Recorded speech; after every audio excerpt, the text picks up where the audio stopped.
Yan guys, iba't ibang klase ng kisses, Hershey's Kisses. Ito yata galing ng Middle East to. Ayan guys. Meron na siyang 4 na flavor sa loob.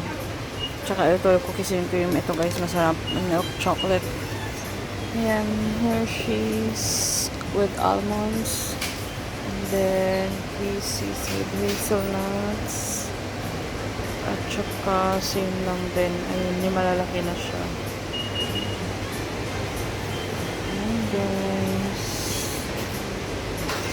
Ito marami na to. 315 grams. Ito with almonds.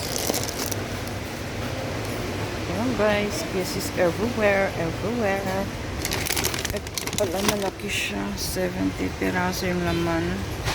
Almost same din yan. Ito din.